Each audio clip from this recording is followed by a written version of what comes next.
Yes. Okay. Call to order. Volume's on. Okay. So just before we begin, last Wednesday, staff and I we went to the Victoria Park for the Muslim Association of Prince Edward Island, the vigil they had for the family that was run down in London, Ontario. And they handed out these ribbons, purple and green. So the purple represents Yumna Afzal. She's the daughter of 15 that was killed by this lone wolf. And the green represents the fight against Islamophobia. So it was Isaac, it was a very heartening presentation, and the words were spoken from all levels of government. But Yumna, who was a young artist, on the head of the, just over the door going into the gym, she painted three words that stuck out to me: learn, lead, and inspire. Those were her words. And then she had another graphic piece of art, and she had the words respect, honesty, integrity, and excellence.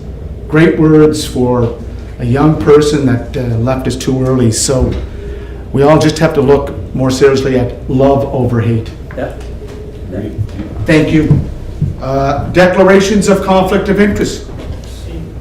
Councillor Duffy, do you have one? I have a conflict of interest on finances, number 1 resolution regarding Cook's Insurance. I Okay. have a family member that works there. Yeah. Thank you. Okay. Any others? None? Approval of agenda. Councillor Ramsey moved it, seconded by Councillor Rivard. All in favor? Aye. Okay. Okay. Previous adoption of previous minutes, the regular monthly meeting, May 10th, 2021, and special meeting open, May 17th, 31st, June 7th. Moved by Councillor Ramsey, second by Councillor McLeod. Okay. All in favor? Aye. Councillor Duran's not on the speakerphone there? Oh, no, he's here, okay. Business arising over the minutes? Business arising over the minutes? There's a big None? Okay, we're on the first report, Councillor Duffy. Thank you, Worship. The planning board met the 7th of June. The report's in your package. I have a total of, in the planning section, I have 7 applications. I have also a second reading for 199 Grafton Street. The planning applications, there's 4 of all of the same sort. They're temporary patios. They are located, the 4 of them quickly, is the Pilot House, the Old Dublin Pub, Soul Food across the street on University Avenue from the Royal Bank, and 110 Longworth Avenue, which is Great Island cider. Yeah. So that's the 4. They're all of the same ilk, so to speak, but there's 4 different resolutions to be passed, one per establishment.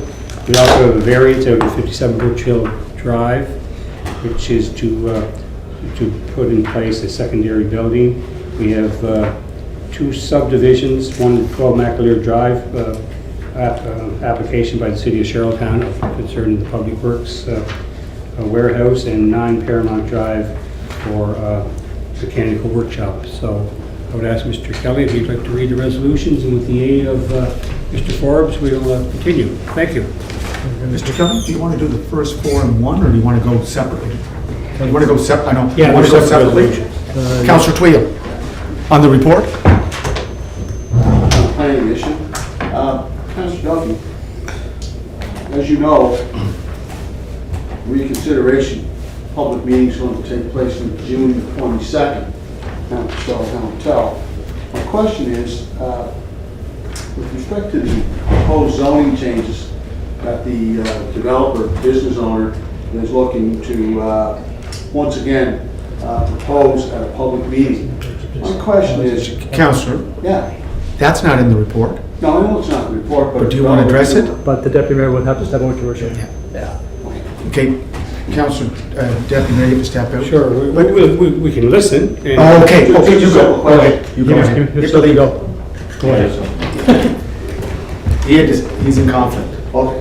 There's a We song know like it's gonna that, come up. the song is Will I Stay or Will I Go? That's, So the question is, letters have gone out yes.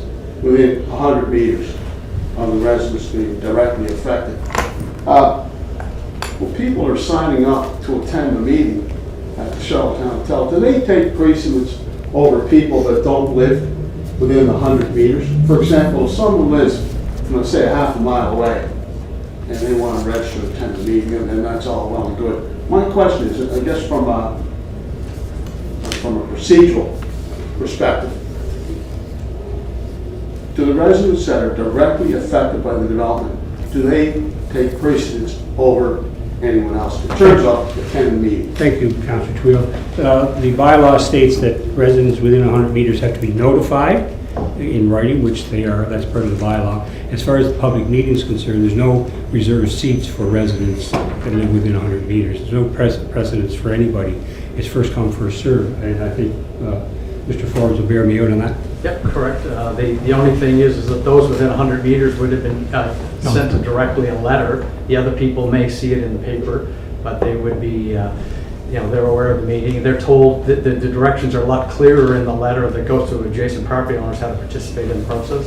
They just have to call the planning department, indicate that they want to be there, and that's the list just rolls from whoever's calling in. That's the list, and then if we come to the capacity, then we'll have to direct people to WebEx.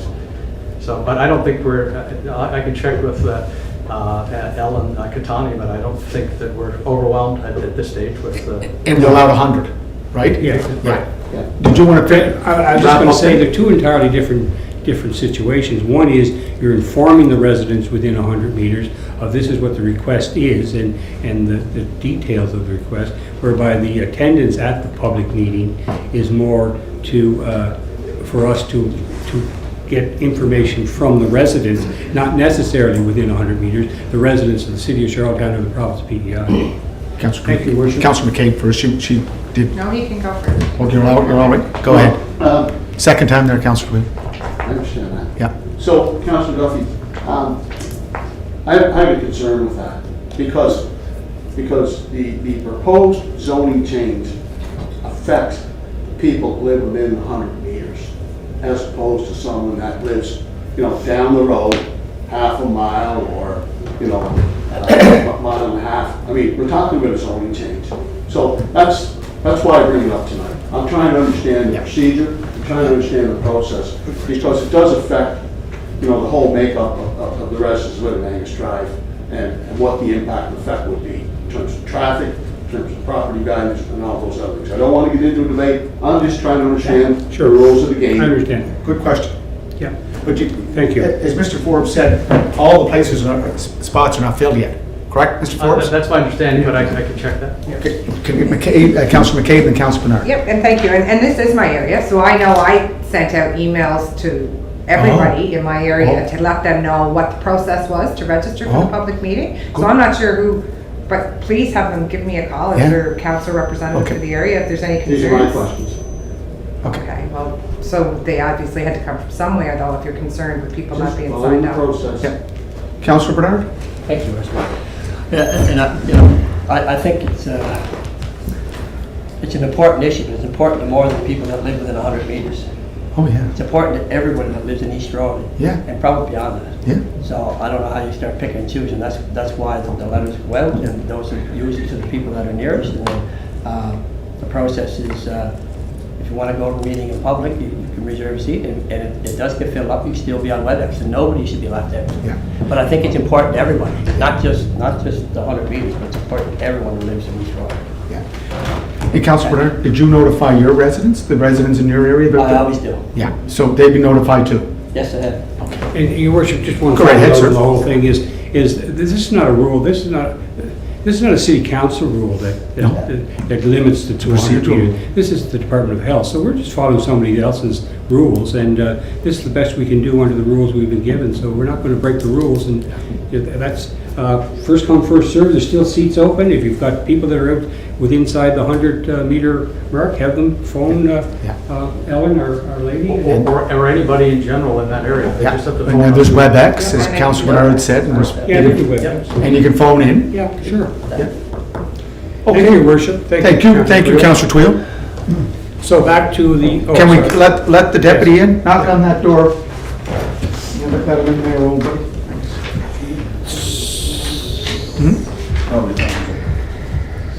So, Your Worship, back to the agenda. As I said, the first four resolutions all are of the same ilk, and there's four different resolutions, but they're all the same circumstances, so they have to be voted on individually. Thank you, Your Worship. Mr. Kelly, can you read out the first one, please? Your worship, moved by Councillor Duffy, second by Councillor McCabe, that the request for a temporary structure variance for an outdoor patio occupying 3 required parking spaces at 131 Sydney Street, PID 339077, until the end of October 2021 be approved, Your worship. Questions called? Questions called? All those in favor, please raise your hand. 10-0. Want to read the next one, sir? Your worship, that the request for a temporary structure variance for an outdoor patio occupying 3 required parking spaces at 330 University Avenue, PID 359687, until the end of October 2021 be approved, Your worship. You called the question there on Councilor McLeod? Oh, you did, okay. All those in favor, please raise your hand. Okay, Your worship, 10-0. moved by Want to Councillor read the next Duffy, one, sir? second by Councillor McCabe, that the request for a temporary structure variance for an outdoor patio occupying 2 required parking spaces at 70 Grafton Street, PID 340273, until the end of October 2021 be approved. Okay. Councilor, question called? Yes, it is. Okay, Councilor Ramsey, all those in favor, please raise your hand. 10-0. Your worship, moved by Councillor Duffy, second by Councillor McCabe, that the request for a temporary structure variance for an outdoor patio occupying 2 required parking spaces at 101 Longworth Avenue, PID 363671, until the end of October be approved. Question called? Okay, all those in favor, please raise your hand. 10-0.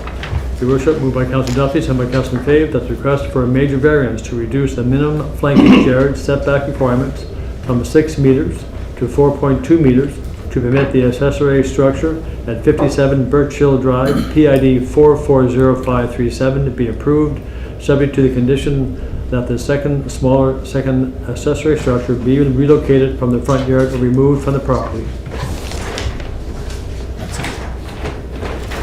Question called, Deputy? Okay, question called. All those in favor, please raise your hand. Okay, 10-0. Your worship, moved by Councillor Duffy, second by Councillor McCabe, that the request for a lot consolidation for 12 Maclear Drive, PID 853176, lot 98A Maclear Drive, PID 871301, and 275 Brackley Point Road, PID 719591, be approved subject to the PIN final survey plan and a new perimeter deed description being registered with the province describing the outer boundaries of the consolidated parcels. Question called? All those in favor, please raise your hand. 10-0. Your worship, moved by Councillor Duffy, second by Councillor McCabe, that the request for lot consolidation for 9 Paramount Drive, lot 07-2, PID 1127836, and lot 07-3, PID 1127844 be approved, subject to a final PIN survey plan and a new perimeter deed description being registered describing the outer boundaries of the consolidated parcel. Okay. Question called? Question there? No. Councilor Ron, just question called. Okay. All those in favor, please raise your hand. 10-0. Just 1 second, sir. Are you doing the second reading now, sir? Second reading? Yes, Your worship, moved by Councillor Duffy, second by Councillor McCabe, whereas the bylaw to amend the City of Charlottetown zoning and development bylaw PH-ZD.2046 as pertains to 199 Grafton Street, PID 342790, as attached, was read and approved the first time on May 10th, 2021. Be it therefore resolved that the said bylaw be read a second time and approved. Shall it pass? Pass.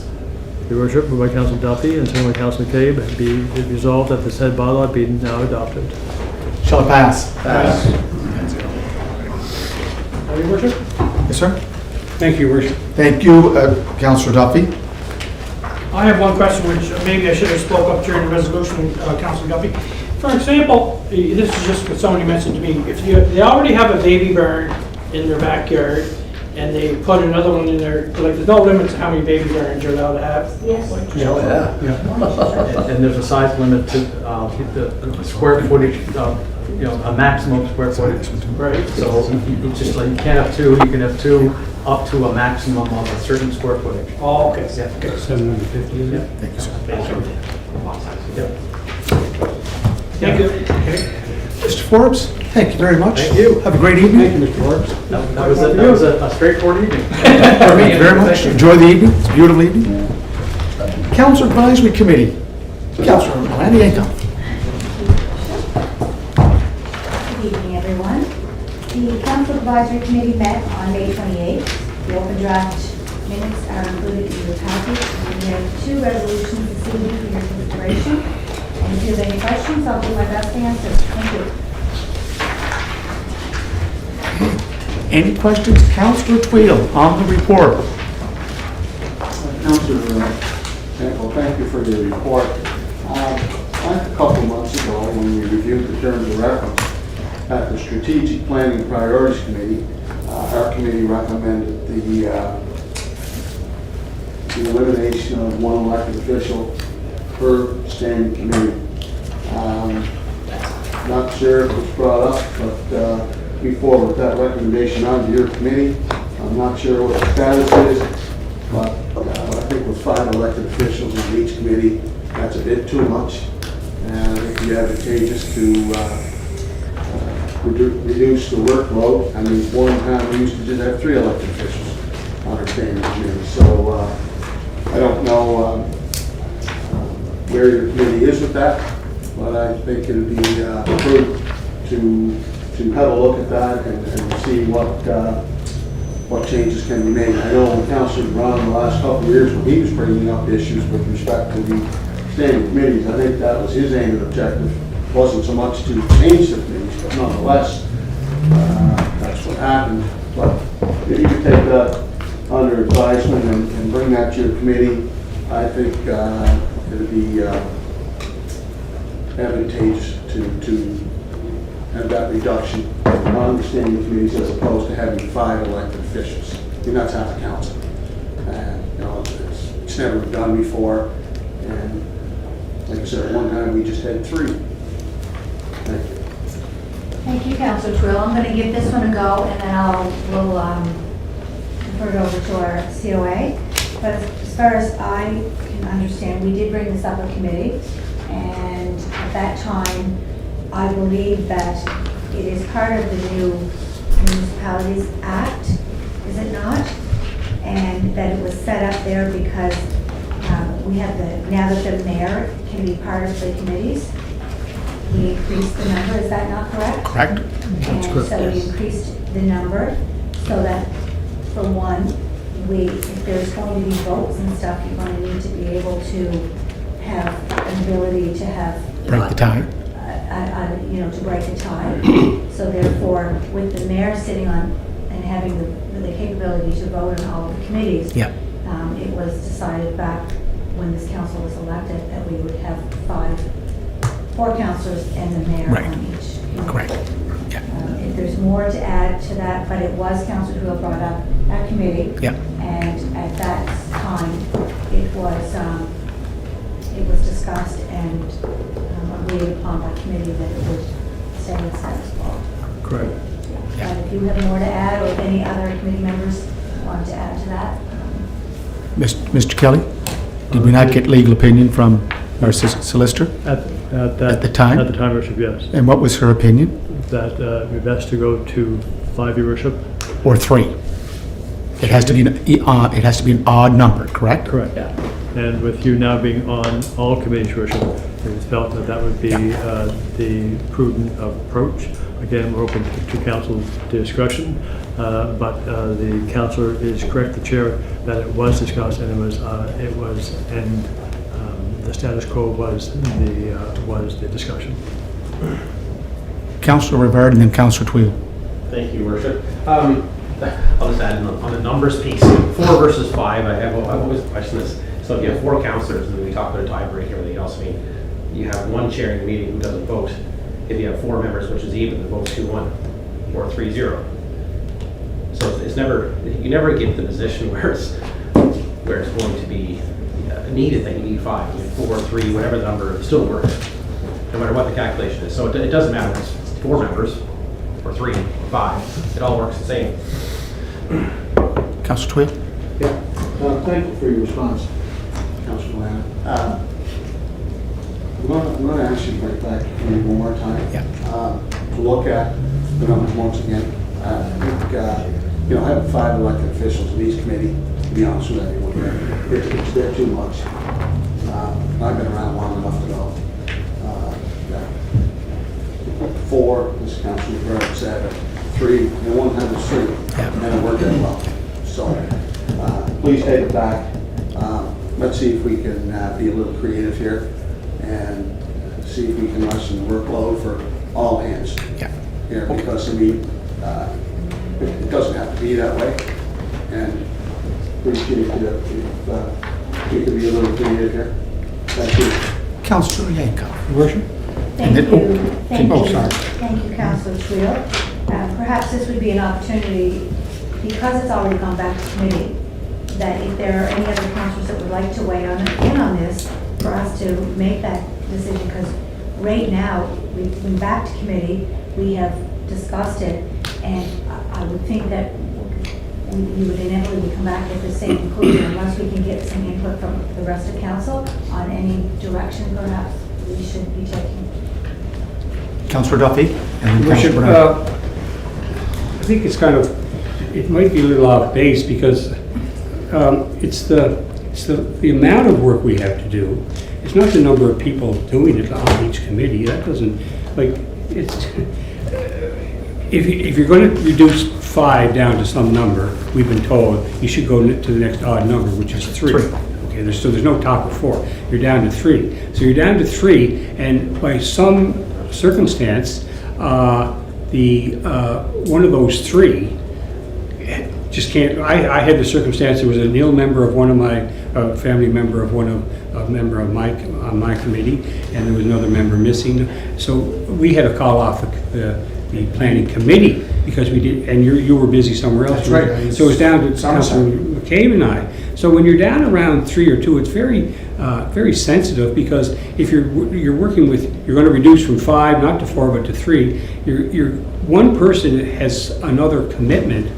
All of a sudden you have quorum, but your quorum is 2, which is satisfied quorum. But if you and the other person there don't agree, it doesn't go anywhere. You don't move any business. You have to have an odd number and a fair number to account for absenteeism, whatever the case may be. So, like, and I go through the minutes, and I see some committees, like, they last 15 minutes, 20 minutes. Like, gee.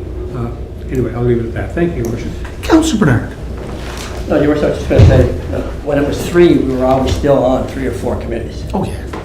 So we're still around that same number. We're still around an average of 4 committees. So I believe, I agree with Councillor Duffy. I think it's the workload, but I don't think it's the amount of committees that they're on. I think we're pretty much the same as what we were before. You may be on 1 more committee. Some of us are on 2 more. But I think from the advice that we had from the lawyer, I think, when we used to have 3, and then the mayor was on every committee, made it 4, I think her opinion was you want that 5th to break any ties. So it doesn't seem like it's a whole lot more. It's just another 1 more committee, possibly 2. Okay. Can we move on, and then if we have to come back to it, we'll bring it up at strategic priorities or human resources or council advisory? See, Your Worship. Yeah. Is that all right, Councillor? Do you want to move the first resolution? Do you? Your Worship, moved by Councillor Yankoff, second by Councillor Duffy, that council approve the attached amended terms of reference for the Mayor's Task Force on Active Transportation. Question called? Question called to the deputy. Yes. Please raise your hand. You're all in favor? In favor? Or do you want to take a couple minutes to read it there? Are you in favor, Councillor Tweedy, Councillor McLeod? Or do you want to look at it? Oh, do you want to speak to it? Sure. Oh, I didn't know that. Thank you very Okay. much, Your Worship. Thank you very much, Councillor Yankoff, for your report. I had concerns at the committee level, just I had asked, like, are we going to set some type of precedent here? Because, you know, we're giving this committee an awful lot of power. Why have a committee? Why have a committee if we're going to let these ad hoc committees start requesting how many times they're going to get to see the manager, how many times they're going to, you know, they want to have control of the budget, they want, you know, so to me, I just, like, I understand what they're doing, I think it's great work that they're keeping the pressure on the city to create active transportation, but I just think if we start doing this for every committee starts demanding time of our managers, they're going to be doing more meetings than they are working, so I'm a little hesitant on that. We just seem to be going down a path I don't like to see if all the committees are on this path, so. So what part is that anyways? Is that attendance, Well- membership? Well, but they're asking to have more budget discussion, more control on the budget and where we spend the active transportation money.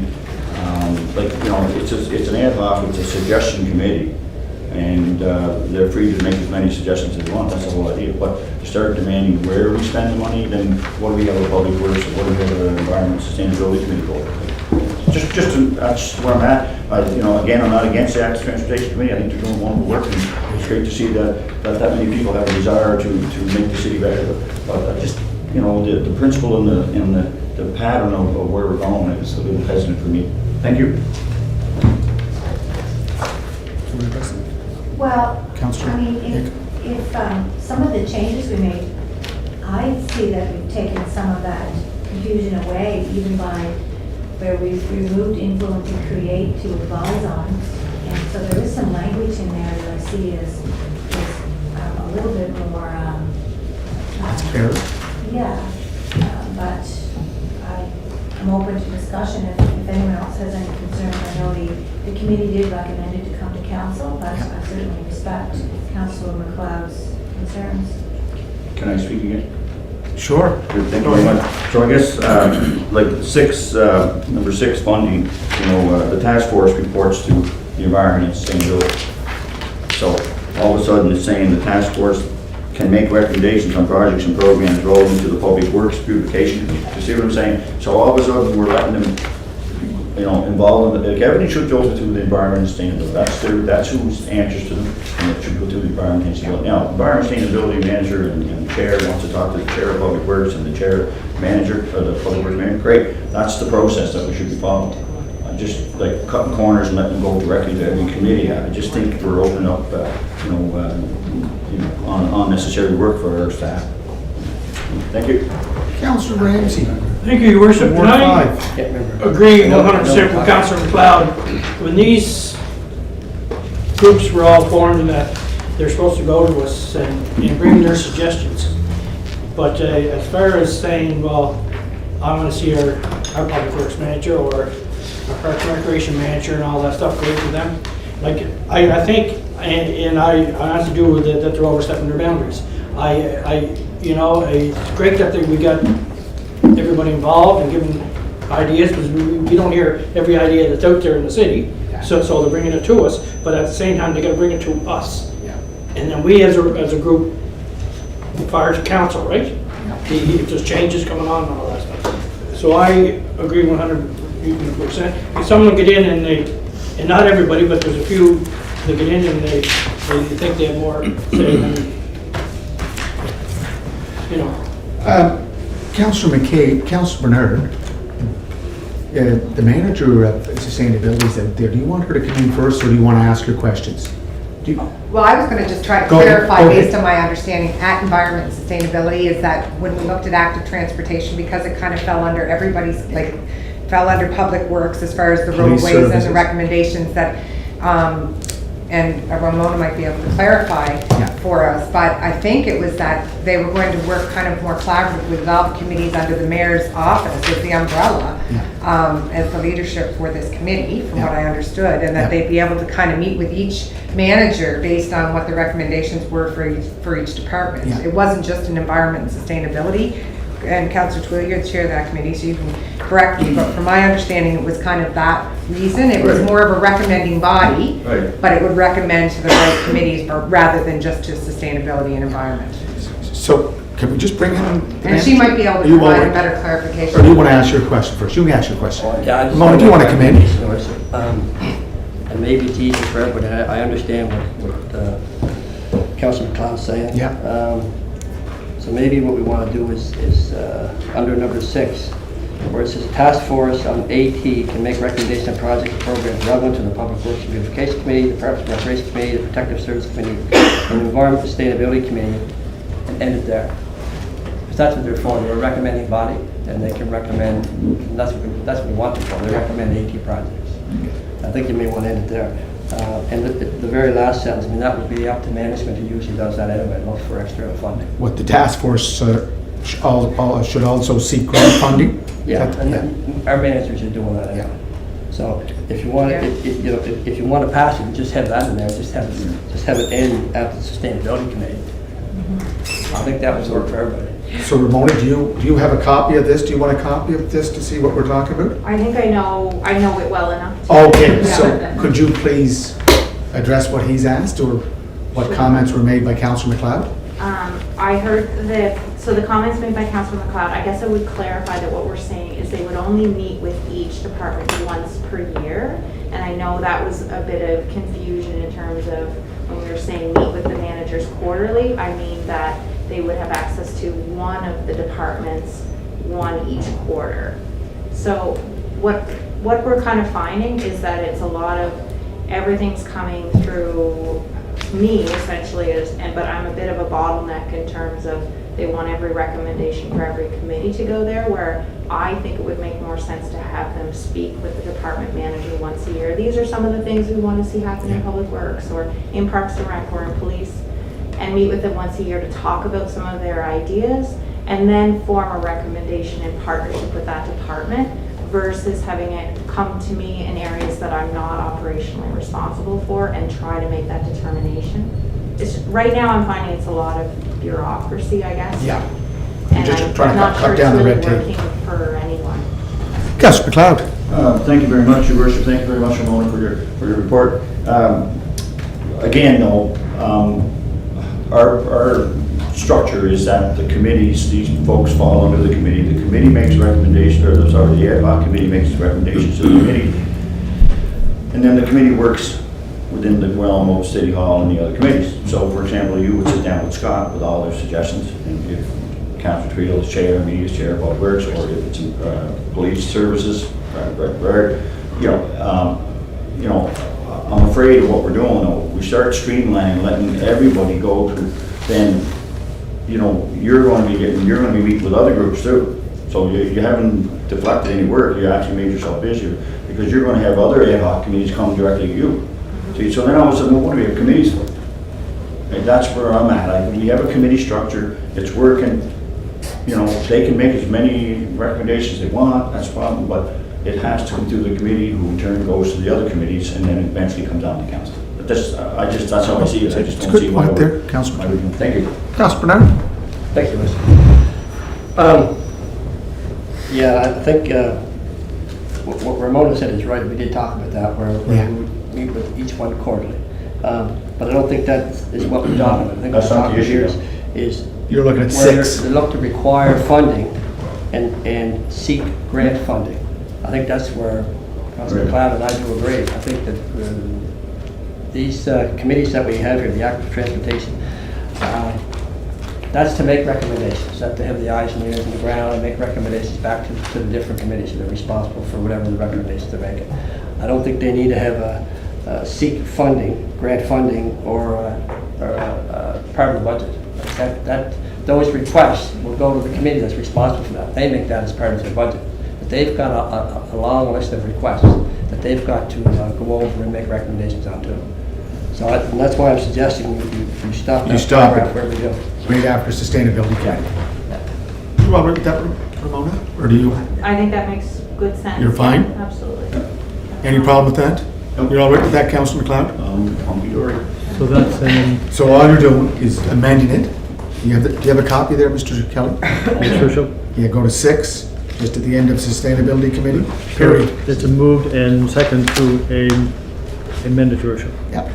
So it's, the amendment is moved by Councillor McLeod, second, no. Either one, yeah, two The carries. amendment is moved by Councillor Bernard, second by Councillor McLeod. Perfect. So the amendment is to end it at Yeah. Sustainability Day. Good? Yeah. Question on the amendment. Question called there, Councillor Ramsey? Yes, it is, Your Okay. Worship. All those in favor, please raise your hand. 10-0. Now we'll go back to the main resolution. To the amended motion, Your Worship. So you're all written down? Vote? You have to go back to the amended resolution now, Your Yeah, Worship. yeah, which is on part of our package, correct? It's the overall Yeah. document. except So for the council approved the attached amended terms of references for the mayor's task force on active transportation, correct? As amended. As amended. Yeah. Can you I'll put that in there. Let's go. Okay, question called. All those in favor, please raise your hand. Okay. You got that, Mr. Kelly? Yes, Your Worship. Thank you, sir. And Your Worship, moved by Councillor Yankoff, second by Councillor Duffy, that the attached revised 2018 to 22 Standing Committee terms of reference for planning, heritage, and strategic priorities, intergovernmental cooperation be adopted, Your Worship.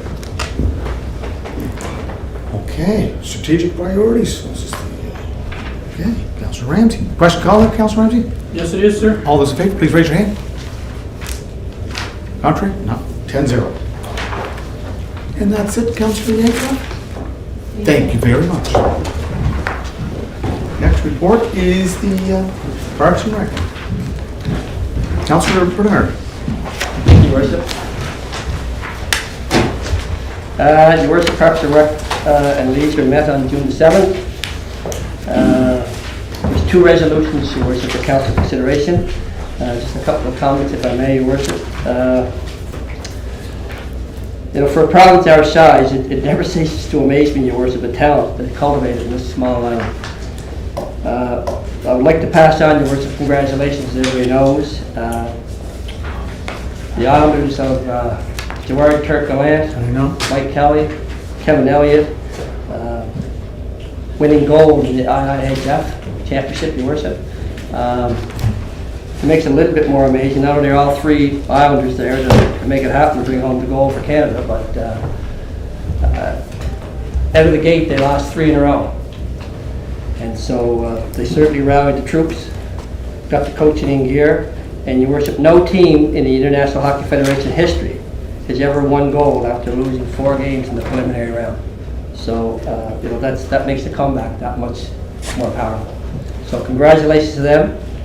Certainly, you know, for a couple of coaches that don't have a job in the NHL, I don't think it'd be very long before the calls become through. They'll have a job. Excellent job. Your Worship, I also had some meetings with Charlottetown Curling Club. We had three meetings, working with them and Belvedere Golf Course. So hopefully they can work out an agreement. Like I said, met with Charlottetown Curling Club 3 times, met with the Belvedere Golf Course a couple of times, their representative, and then they've gotten together, so hopefully they can work out the details. They're hoping to be able to build a new golf and curling facility at the location of Belvedere Golf Club. Good. Nothing's for sure. They are talking. They seem to, both sides seem to be excited. So, Your Worship, we're watching to see how that plays out.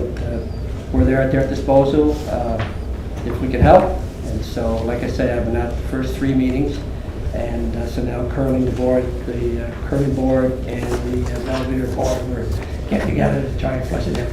But both sides seem to be excited at the possibility of a total rebuild for golf and curling club all under one roof. Great, great. Other than that, Your Worship, if there's any questions, I'll do my best to answer them. Councillor Duffy? Councillor Duffy? Maple Leafs were up at three games too, right? I And they think lost. so, yes. Not at the end, They though. need a turf. Councillor McLeod? Thank you very much, Your Worship. Thank you, Council, for the report. Just as the ward, council for the ward for Belvedere and the golf course is, not to rain on the parade, I think it's a great idea. Just could you make sure that the emphasis is put on parking?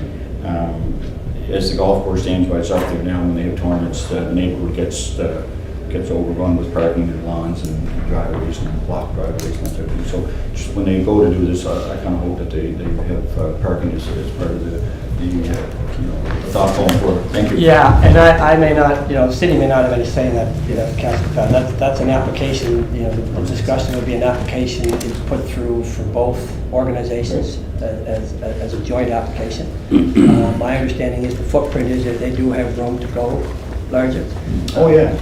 But, certainly some of the discussions, we can bring that up, but that would be really their call. Yeah. Okay, thank you. Thank you. Question, Mr. So thank you. Okay, any other questions? I have a comment. Oh, you got a comment. Council Ramsey has a comment. Okay, from the corner. It's just, for all you Lake fans, the Alamo should hire Turk and Mike Kelly. Thank you very much. I'm a New York Islander fan saying that. Scratch that from the record. He's scratched that. We didn't hear him. Councilor Twill? I'm sure what he said. Thank you for your report, Councilor Bernard.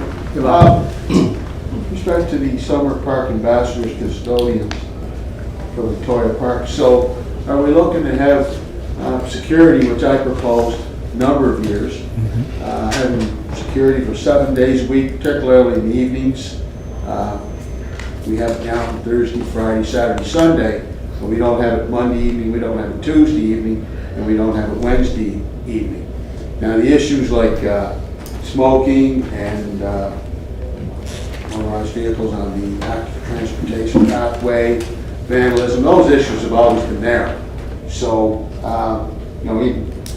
whether COVID kicked in or not, I mean, those issues were always there. Mr. Quinn will tell you that. So, just wondering, I'm looking for a specific commitment that we are going to have Mondays, Tuesdays, and Wednesdays, similarly to what we have on Thursday, Friday, Saturday, Sunday.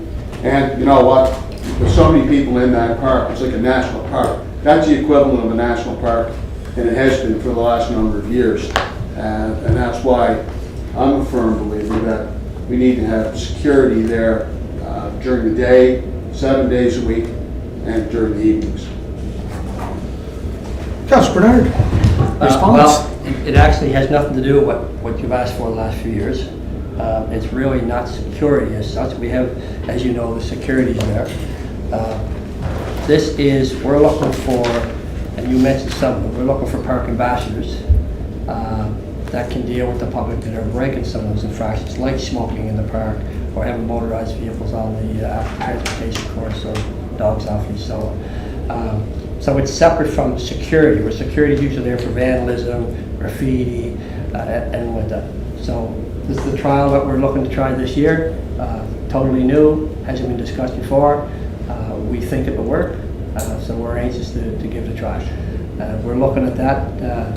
It's not finalized yet. We have discussed Monday to Friday, but we are trying to do overlap because we know the park's pretty full on weekends. So we're looking to make this work for 7 days a week. Follow-up question there, Councilor? Thank you for your response. I think now would be a good time to get an accurate account. How many people are in Victoria Park during the days, Mondays, Tuesdays, Wednesdays, Thursday, Friday, Saturday, Sunday, and as well as the evenings? Whether it's the ball fields, whether it's the open green space where they're throwing frisbees or flying a kite or having family events, whatever the case may be. How many people are using the active transportation, which I'm a strong proponent of, hope it never goes away. And of course, people that are parked along the other side, along the boulevard there, enjoying the scenery, and people that are utilizing the boardwalk. I think it's a good time now to get an accurate count of how many people are in the park. Like I said, Victoria Park is the equivalent of a national park. And if you look at any one of our national parks in this province, they have, they have professionals that are in full uniform. So when they approach people in the national parks for information or to give them friendly reminders or make sure they're not breaching any of the rules and regulations, I believe that's where we should be heading towards that type of structure, that type of discipline, full uniform, what you would see in the national parks. So I just bring that up and then see where we go from here. Thank you there, Councillor. Yeah, I think, and that's why I'm very pleased with the committee we have. I think the committee, Councillor Duran, Councillor Yankov, Councillor Ramsey, I believe they recognize that the park is well used, and we recognize that these infractions have been going on for quite a while. There's not much sense having these bylaws if there's no way we can enforce it. We didn't want to go in heavy-handed, so the discussion we had was we would look at what I like to call park ambassadors, but then again, there's always the odd one that doesn't want to follow the rules. So people that will be doing our park ambassadors having the ability to write a ticket. Obviously, the ticket's the last resort. We're really geared upon education. So, you know, there could be a lot of people using the active transportation corridor that don't realize that, you know, when they have a motorized scooter or motorized skateboard, that they're not supposed to be on it. So the park superintendent will let them know. Some people are in there having a smoke, whether they watch the ball game, whether they're sitting on the float dock having a smoke. Maybe they don't know. But we'll tell them. So these infractions, we wanted to find a way that we could get those infractions under control. So people that go to Victoria Park, we know there's a lot of them. We don't have to count them. We know there's a ton down there. So we want to make sure that they continue to enjoy Victoria Park the way it's intended to. Yeah. So that's why we're bringing in this new program. Thank you, Councillor. Councillor McLeod. Thank you very much, Councillor Bernard. So just following up on Councillor Treel's question to you, I hope it works well. What about other parks? The vandalism that's happening at some of the other parks is starting to get overwhelming. I'm just wondering if you could take that back to your committee, and I'll talk about Macaulay Park. Like, you know, the building itself has probably got a half-inch siding on it, and I bet you the wall is probably a foot thick from all the paint we put on it. And I think, as Frank will tell you, like, it's not one night and it's painted again. And I don't know what to do with it. There is a sign saying cameras, but there isn't any, of course. It seems Shouldn't have told them that. well, evidently they know. Maybe once you go up. I mean, they're starting up along the fence now too. It's taken away from Richard Queen Park. I just thought if you could bring that back to me. The second thing is just back to the Belvedere thing.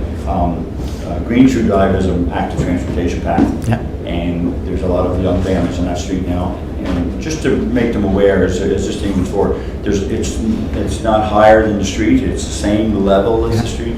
So this is going to bring a lot of volumes of cars, and I just want to make sure that we don't forget about the resident side of that area, and that there is a lot of young families in there now. It used to be an older.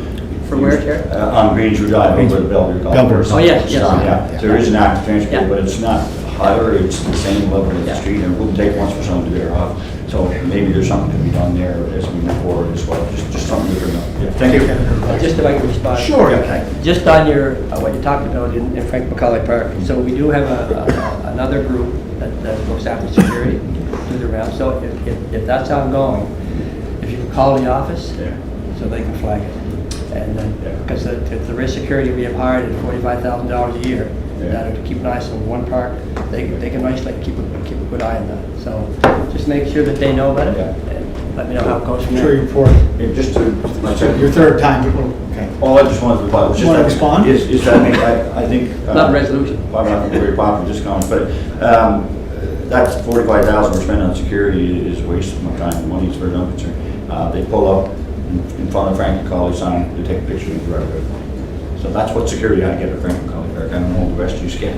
That's what I get. Thank you.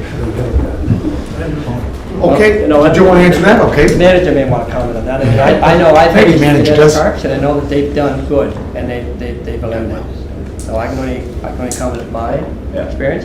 So, but if they don't know about it, they can't do anything Oh, about yeah. it. So Do you want, they need. Frank's there. Okay. Frank, do you want to answer, or you already answered? Now I know, and I'll be bringing it back and discussing with her. Okay, a couple of resolutions there, Mr. Kelly? By Councilor Bedard, second by Deputy Mayor Cody, that as per the recently advertised tender for the J. Frank Macaulay Park pedestrian bridges, the city of Charlottetown accepts the bid of $46,690 plus applicable taxes from Spear Construction Group, and that the amount of $6,800 plus applicable taxes from Coles and Associates the engineering and professional fees be accepted. Okay. Conley Park, okay. Questions called? Questions called? All those in favor?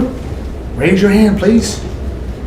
10-0, Mr. Kelly. Your worship, moved by Councilor Darragh, second by Deputy Mayor Cody, that as for the recently advertised tender for the Wrights Creek Bridge replacement, the city of Charlottetown accepts a bid of $1,494,478 plus applicable taxes from Noy Limited, and that the amount of $55,400 plus applicable taxes from Harborside Engineering Consultants for tendering and contract administration services be accepted, Your worship. Is that Bernard's Bridge or Wrights Creek?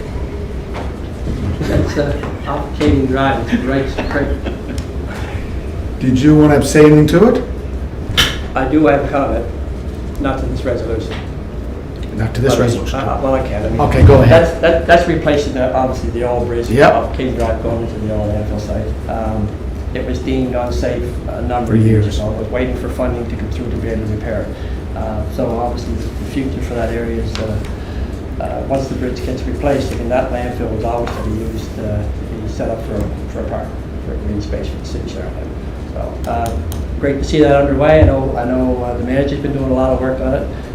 So I know it's been a year in the works, and it's good that it's going to be started. I think the end date is November 21. And a good company, Noy and Noy, from up west. Yeah, I guess so, yeah. Councilor Twill, do you have your hand up? Okay. You do? Did this particular project get funding from the feds and the province? ISIP. Was it? ISIP, right? What was the original cost for the bridge? Yeah, it was, I'm thinking 1.35, and it's up $150,000, so I think the price is in the it's 1.497. Okay, that was the original cost. No, it was 150,000, it's 150,000 more, it's in the resolution, Council. No, I'm talking about the last two or 3 years. I just didn't realize it was that much.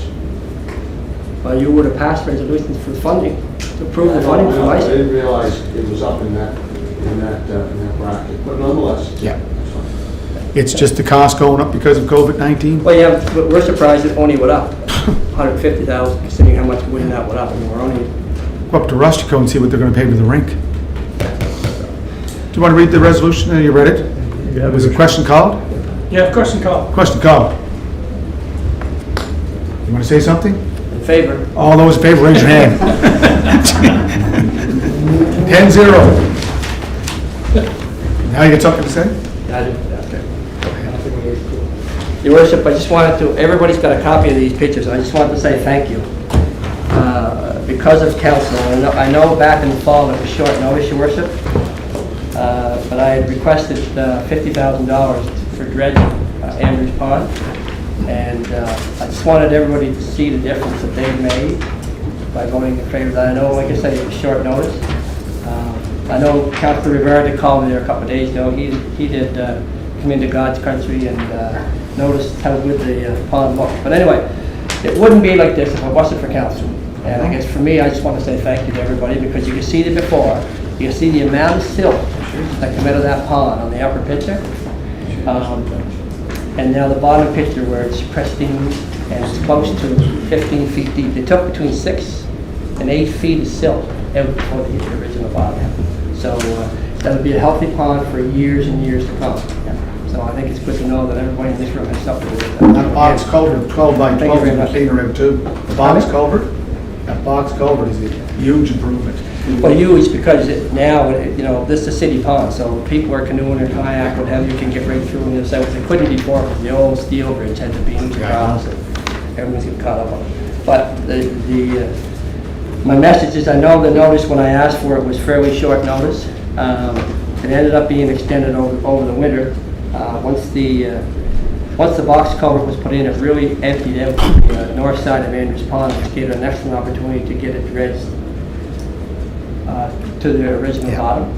When it was dredged in 2014, there was a lot of water still in there, so I could only dredge so much of it. Now it's pretty well back to original, and it's like I say, it's 13 to 15 feet deep, As you can see from the picture, it's very pristine. On both A lot of sides. people are pretty happy, and again, just want to say thank you, because without council, that wouldn't have happened, and the timing was perfect. Yeah. So, thank you very much. 214, what did it cost to dredge it back then? Frank? 214. I think it was around a little 100 or 100.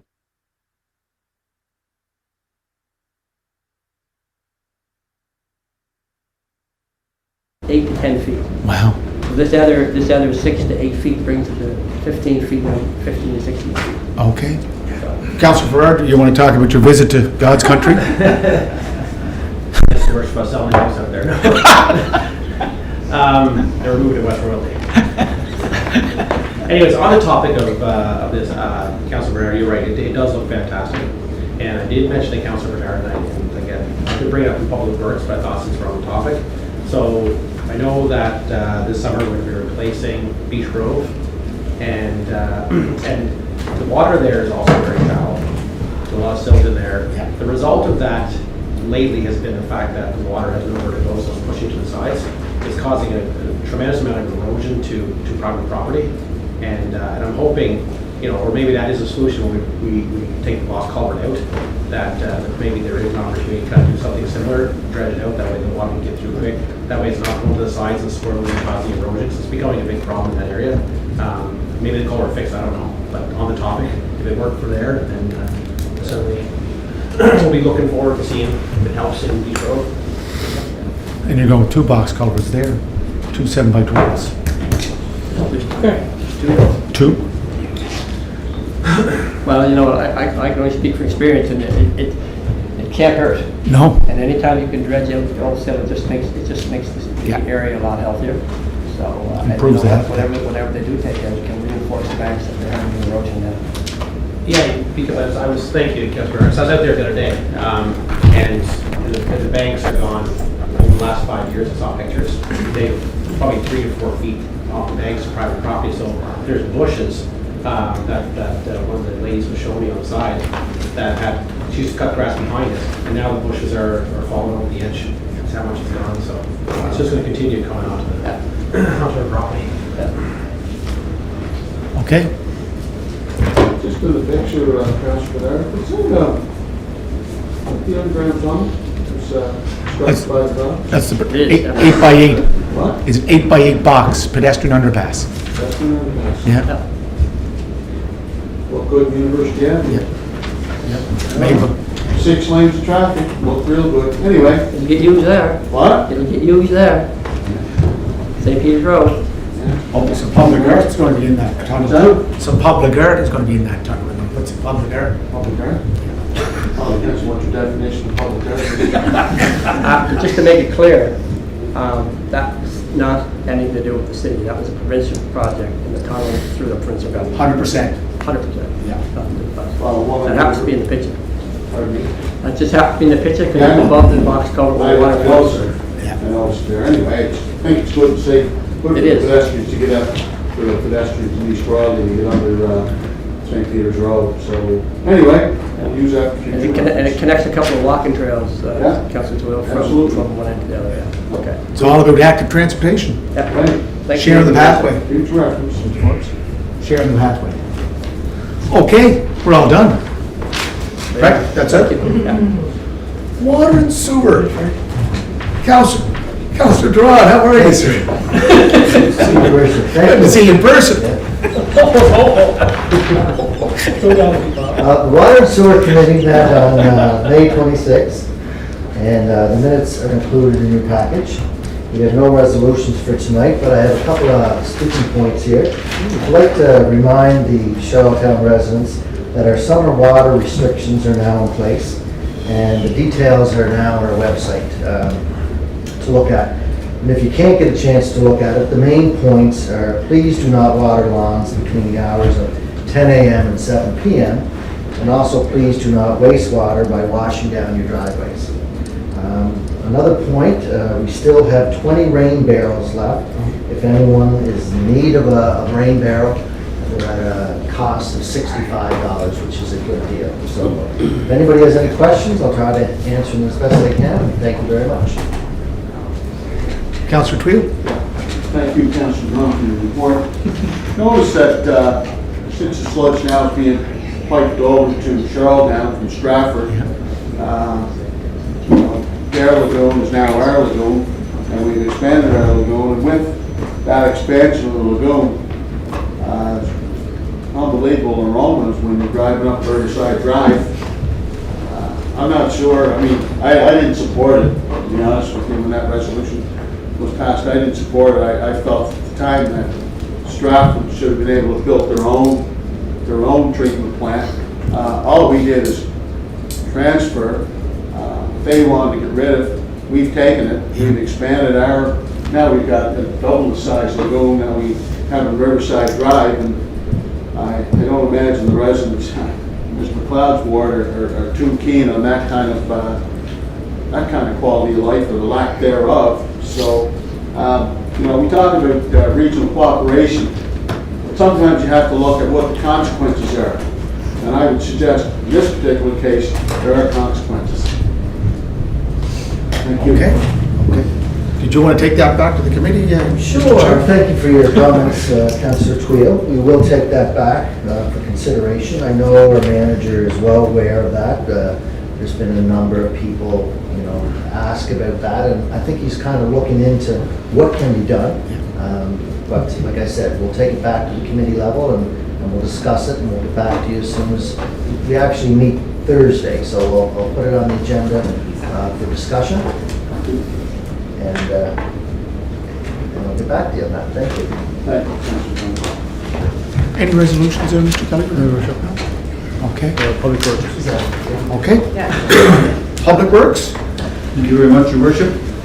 Public Works and Urban Beautification met on May 28th and June 3rd. The draft minutes are included in your package.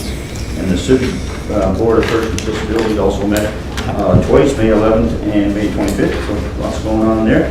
And I have two resolutions for your consideration. And if you notice, one is just to explain that, or you're looking to read, the one is to rescind, and then another one through with a lower price. There was a clear staff administration error done on that with the taxes, so it actually can do better for the city. It's a lower resolution. So thank you very much. I'll try to answer any questions again. Okay. Any questions? Councillor Tweel. Thank you, Councilor McLeod, for your report. As you know, Councilor McLeod, I held a community meeting regarding the active transportation pathway in Towers Road. The residents have been making inquiries on a consistent basis over the last number of weeks with respect to the active transportation on Towers Road, the older part of Sherwood. People are living in the trade development. We had a good turnout. I held the meeting because I wanted to gauge what type of support was there. I picked it up during the civic election.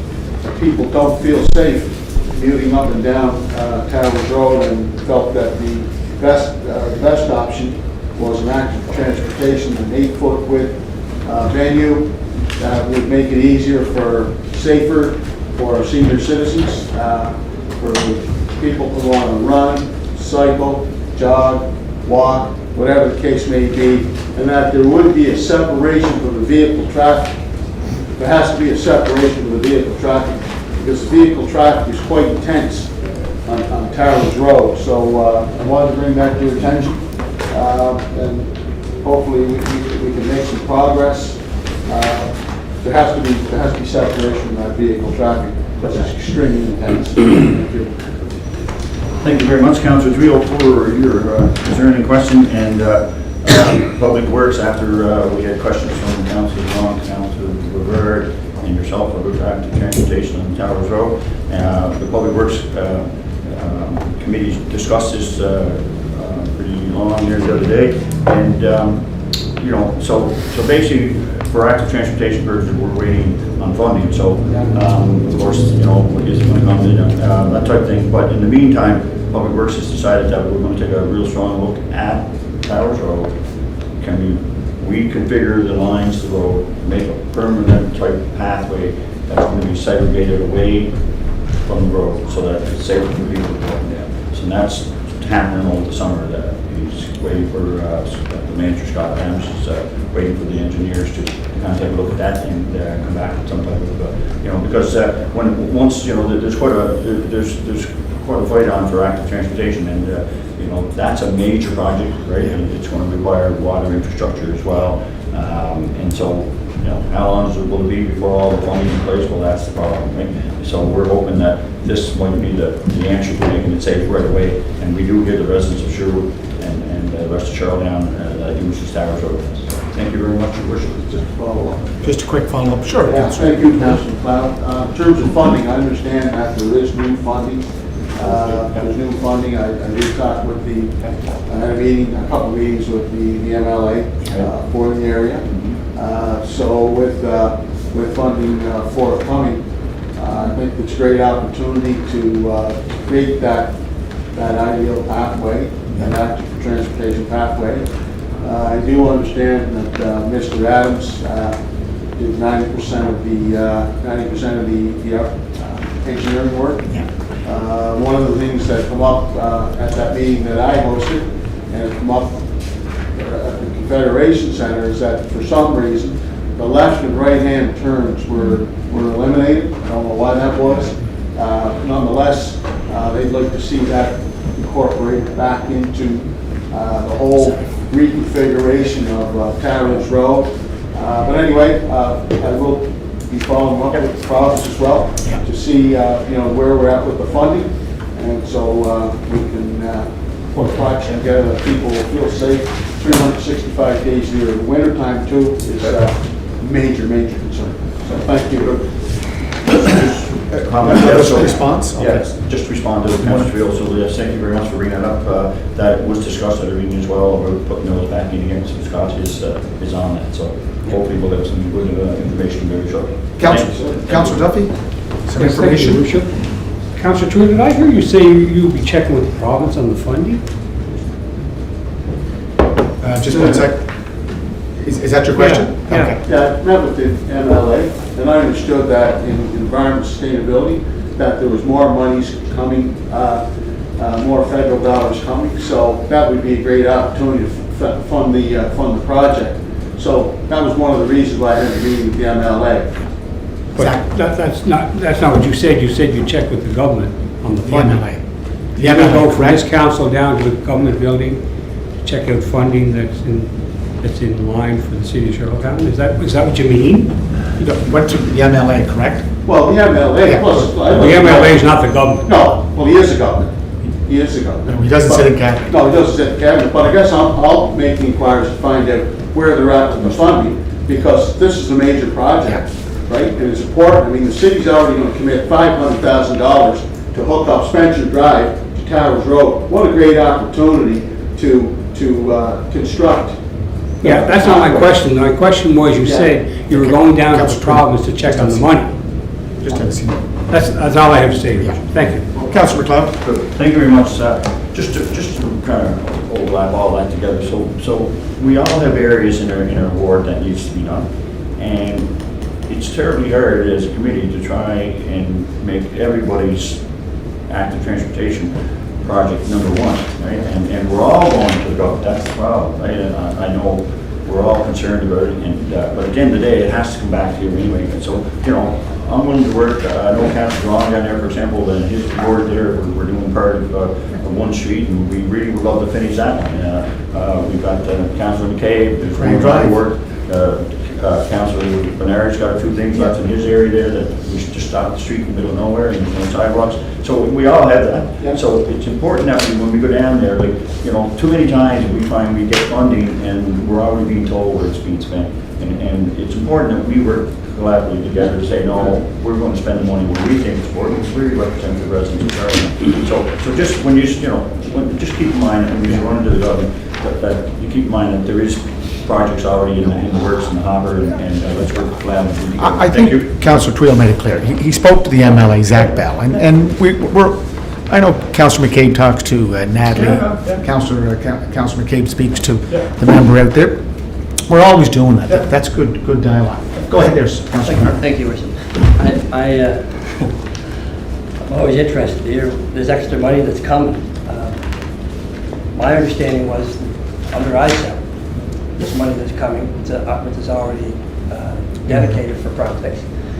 And my understanding is that what's in the minutes here is that there's a possibility that the province may fund the projects for the city. There's no guarantee that when it's coming, it's a conversation that was had, see, and I think it had to do with Craig Drive, East Brody Road, Woodward, or one of those streets. So that's something that they could be more, I don't think, it sounds here like there's a guarantee there's more money coming to them. So what are we gonna do with it? And I don't think that's the case at all. At least that's not my understanding. And it's very positive talk, because these are all active transportation pathways. The one that's down at Co-op Diamond, there are more positive comments from residents and people that drive down there just to go to use it. Can I just say one thing before we close? On page 14 of the report, it says the Charlottetown Board for People with Disabilities. I did speak to Kyle Dudley, CEO of Canada Games. He's waiting for a call from the board to get involved with disabilities. I appreciate that. Thank you Okay. very much. Yeah, no, he said it's not just looking at physical, it's looking at all senses of disabilities, hearing, sight, and so forth. So if you want to follow up with that? Yeah, so during our meeting of the Civic Board of Persons with Disabilities, we requested that the mayor, because he sits on the Canada Games Board, that he kind of look at what infrastructure the monies could be available for people with disabilities. There is an actual competition section of the games is for that. So it'd be nice to have an intersection or two in the city that has the proper infrastructure in place. So we're lacking behind in that area. So we'd asked the mayor to put that on the agenda there. So it's great that quickly we got some feedback. So that's great. So Scott can follow up. And Scott will follow up. Thank you very much. Scott Adams, your chief engineer. Yeah. Okay, get a couple of resolutions. Leadership, moved by Councillor Cloud, second by Councillor Duffy, that the following resolution of June 7th, 2021 be rescinded, and that is that as per the condition of the request for proposal on engineering services, sidewalk and multi-purpose pathways, the submission of Harborside Engineering Group in the amount of $82,268.75, plus all applicable taxes to be accepted, so that is to rescind. So this is to rescind. Question? Okay. All those in favor of rescinding the resolution?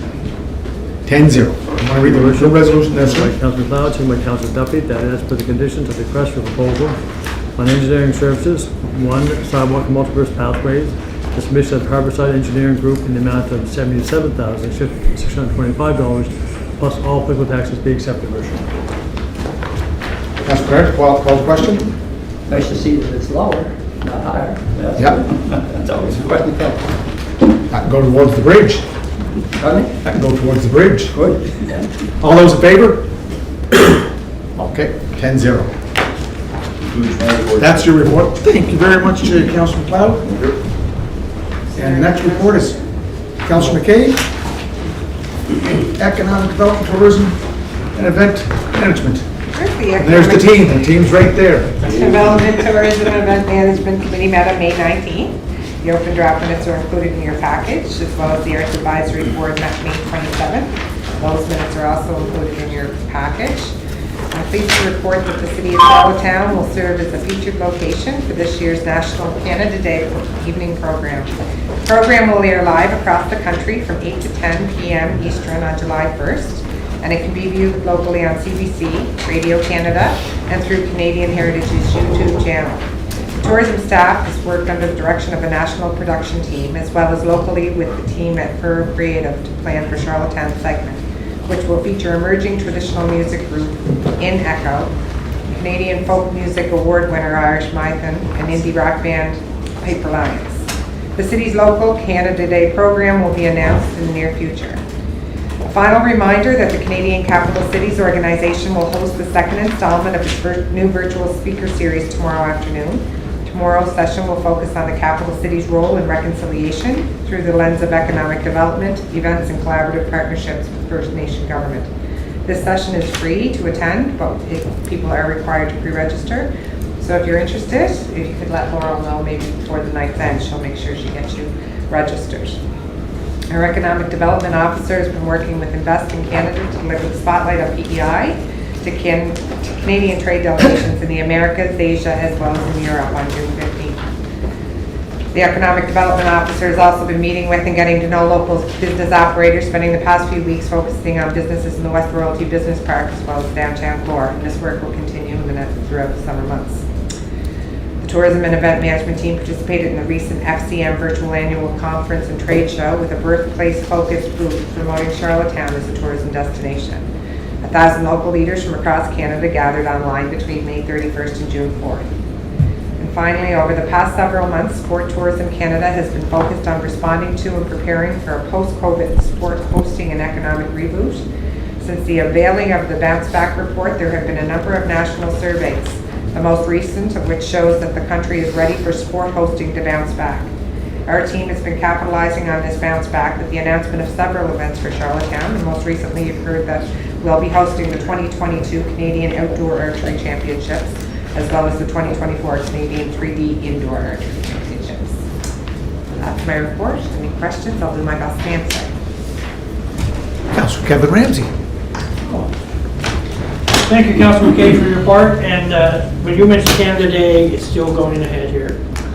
Because in the news last week, maybe Laura can answer this, there is some places are looking at canceling Canada Day this year, whatever reason, and I certainly hope we're not going to go down that road and we're going to stick behind it and all that, but like they're all jumping on every bandwagon going, so this is what, like I think Vancouver or something along that line said they're looking at canceling it. So I'm just pleased that, Laurel said that it is going ahead, so that's all I want to refer. Thank you, Laurel. There's been absolutely no discussion of any kind of cancellation at this point, so we're just going to proceed. No other municipalities Thank are you. though. Yeah, we haven't had any discussion. Excellent. Okay. Good to go. Thank you, Councillor McKay, for the report. Thank you, Wayne and team. Okay. Councillor Twill, Environment, Sustainability. Report, it's in your package. We have one resolution for council's consideration. Okay. And certainly doing my best to answer any questions. Of course, Ramon is here as well, the manager of the Environment Sustainability Department. Answer any questions. Thank you. Councillor Duran. Thank you, Worship. Thank you for your report, Councillor Twill. Yep. I asked last month about an issue we're having out in our ward, where a long-standing business has a sign out front, and there's a tree out front. So the tree has grown up into the wires, and when it blooms, it blocks the sign for a lot of people coming down to visit the business. I think I had discussion with the department here to see what we could do to trim the tree, and was told we're not going to trim it, that Maritime Electric, because it is up in the wires, and they don't see a safety reason to trim it. And so I was told no there as well. So we're stuck back with a business trying to, it's a decades-old business, trying to show people where they are, and our tree has blossomed, like blocking the sign. So what can we do? Like, I'm at a loghead here that we can't get anybody to do anything, right?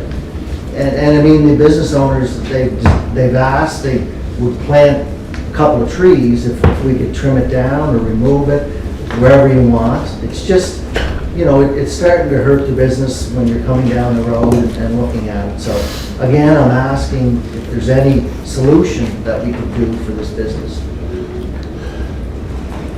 Thank you, Councilor Ron. Would it be okay if we have a meeting on site, say, in the next 48 hours? And we'll have Ramon join us, say Wednesday, if that's okay with you? Sure. And then we'll meet on site and explore some options and see what can be done. Right. Thank you.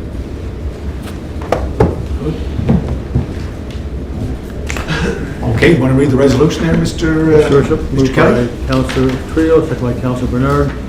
Whereas the financial value of natural assets is known, valuing methods for natural assets are well established.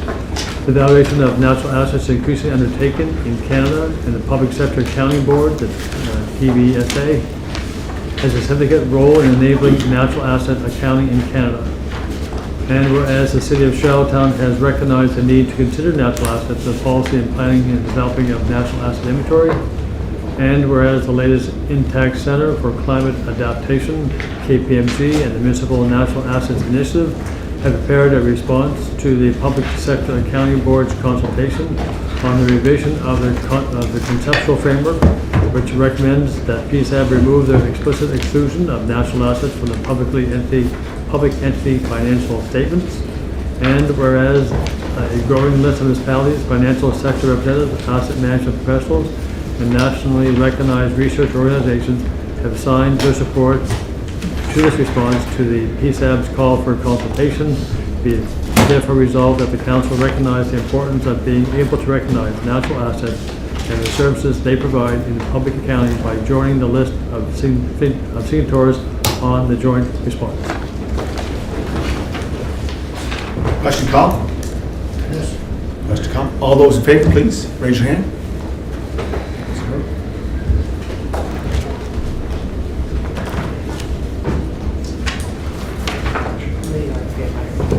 Councilor Twill, in your report, anything to report on Bike Week starts today? Cycle Charlottetown on Wednesday, 10:30. You and I can cycle around the city. I can think of another activity, but probably better not bring it up. Anyways, you'll join me, 10:30, we're meeting in front of City Hall, right, Isaac? Yeah? Come join me. Kevin, you can come too. No, my knees won't hold up anymore. Hockey injuries. Okay, that's it, sir. Thank you, Ramona. Strategic priorities and intergovernmental cooperation. Thank you, Your Worship. We met on Monday, May 17th. The minutes are in your package. Affordable Housing Advisory Committee met on June 2nd. They're also in your package. And the Youth Engagement Committee met on Wednesday, May 12th, which is also in your package. We have one resolution, and any questions, I will certainly answer. Thank you very much. Councilor Twill. Thank you, Councilor Ramsey, for your report. Since this council's been in office, it's been dramatically affected by the new Municipal Government Act. I'd like to recommend, maybe we start with our committee, that City Council request the presence of the Deputy Minister of Municipal Affairs to review the MGA to see where the strengths and where the weaknesses are. I think all members of council had concern with the Municipal Government Act and how it impacts and affects on where the power is. Is it with senior administration or is it with City Council? How is it actually functioning? Is it functioning well? Is it not functioning well? I think it's a good time after 2.5 years, bring in the Deputy Minister. Let's look at the Municipal Government Act and if there's changes that need to be made, then I think we should make those changes. So Chair Ramsey, if we can put that on our committee for our next committee meeting, but I would like to bring it up. I think the time is right to review the Municipal Government Act. I really do. Thank you. Thank you, Councilor Twill. That will certainly be on our agenda at our next meeting. Thank you very much. Thank you, Councilor Ramsey. Anything else? One resolution. You hit one resolution? Yes, Your Worship. That's the resolution you sent via email? This is the online Yes. voting, Your Yeah, Worship. The online voting. Via. Moved by Councilor Ramsey, second by Councilor Durant. Whereas election PI has discussed with the 5 largest municipalities the option of adding online voting to the 2022 municipal elections. And whereas the consensus is that these municipalities are agreeable that the elections PI implement an online voting option. And further, that online voting will remove the Monday advance poll, mobile poll at the Queen Elizabeth Hospital, and replace the mail-in ballot. Therefore, be it resolved that the Charlottetown City Council endorse the addition of online voting for the 2022 municipal elections. Your Worship. Any comments there, Councilor Ramsey as chair? No, thank you, Your Worship. No, this was brought in by the electoral officer there. He met with all council, and one thing I like to state, he said if the 5 are not all in agreement, you won't go. Like, everybody got to be on board with this. So this is our way of saying we're on board, And Summerside's on board? as far as we heard. Okay. Yeah. Thank you. Question? Question called. Questions come? All in favor, please raise your hand. 10-0. Thank you for your report there, Councilor Ramsey. You're very welcome, Your Worship. Thank you. Okay. Next report is finance. Deputy. Thank you, Your Worship. Our committee met a couple of times since we've last met here as a council. The reports are in your package. There's 4 resolutions for council to consider here tonight. And if there's any questions, I'll do my best to answer them. Councilor Lynn, your question to the finance chair? Thank you, Councilor, Deputy Mayor Cody. Deputy Mayor Cody, 4 or 5 months ago, I asked for the appraised report on the sale of parking lot that we sold to Raj Royalty in. We passed a resolution there, we accepted a sale. I asked for a copy of the appraised value of that report, when that appraisal was done in relationship to when we passed the resolution. I just wanted to, do a comparative analysis, if you will. So I don't know if you can help me with obtaining that information, but I bring that up, sir, to see who do I need to talk to get that information. Mr. Kelly? Just talk to Mr. Kelly. I think so. I do remember you bringing that up a number of months ago, and I thought you received that information, so maybe we'll get the CAO. We'll make sure Or the manager. we will forward that. Yeah. So between the two offices, CAO and the manager. Okay. Any other questions? Yeah, a few resolutions here? 4. Okay, Councilor Duffy has to leave because he's in conflict. Your Worship, moved by Deputy Mayor Cody and seconded by Councilor Bard that the City of Charlottetown accepts the proposal from Cook Insurance, Marsh Canada, for the provision of the city utility insurance coverages as outlined in the RFP responses at the amount of $718,344 for the coverage period June 2021 to 2022, and with the option to renew for 5 years with Cook Insurance, Marsh Canada.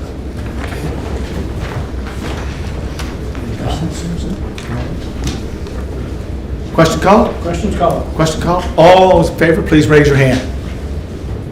Okay, 9-0. Your Worship, move that Just there- one second. Can we call Councilor Duffy back in, please? Please.